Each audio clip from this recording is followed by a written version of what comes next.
Habari. Salama, karibu. Asante. Nimekuja natoa chale. Tunafuta dia. Na kweli zinatoka. Yaani wewe usiwe na wasiwasi.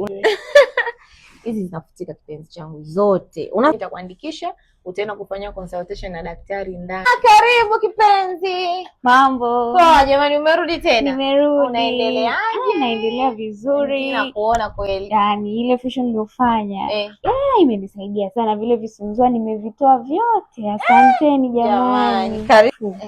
Kuna huduma ya kutoa sugu. Sugu? Tunatoa kipenzi. Basi kuna rafiki yangu.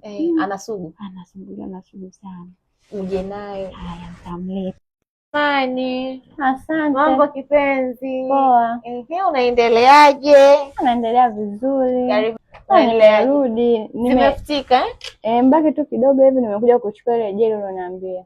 Umebaki vidoa kidogo. Hivi na sio lazima viko vishafutika hivi yote. Ile dawa ulioniambia. Inakushika sijali. Ndio hiyo kipenzi. Basketi pale nikuchukulie nikuwekee.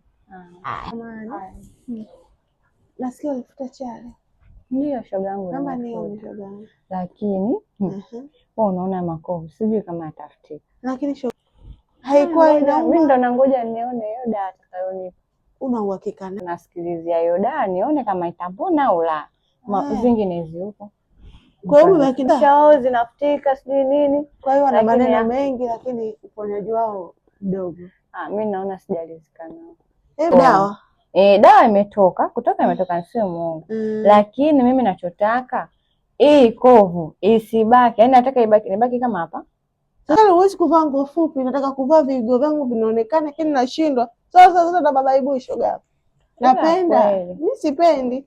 Hapo si unavaa kabisa, umevaa shati lako mpaka mtu akujue. Unapona. Chale hizo zinafutika. Ila sasa ndio wamesema kuna hiyo dawa ukipewa unapaka yanaisha. Ndio mimi leo nimekuja kuchukua hiyo dawa aloniambia. Baba yangu unakuja kufanya nini leo? Leo nimekuja kufanya facial na kuondoa mishirini. Ulikuwa na chunusi? Nilikuwa na chunusi nyingi zimejaa na visunzua. Wewe kweli? Sasa na chunusi nyingi. Na chunusi na visunzua uso mzima na shingo. Wewe. Si unaona imetoka hata makovu hapo. Kweli vijana hivi ndio vinaishia. Vidogo vidogo vinaishilia. Basi nitamleta. Haya. Muda gani nao unapokuja? Yaani na muda mrefu. Waga nilikuwa nimeanza na facial kwanza, baadaye wakaja kanishawishi nitoe na visunzua. Mwanzoni nilikuwa naogopa. Lakini sasa hivi si unaona nimetoa vimeisha vyote. Umependeza. Alama vimebaki kidogo kidogo ambapo napaka hapo nikipona hizi chale shoga yangu hata nipate. Maana mimi usoni sina changamoto. Kama ikitoka hata zawadi mimi nitakupa. Kwa jamani. Habari zenu? Salama. Ni yangu. Salama, sijui wewe. Unaendeleaje mami? Safi, nimerudi tena. Karibu kipenzi. Na wewe mami? Naendelea vizuri. Ndio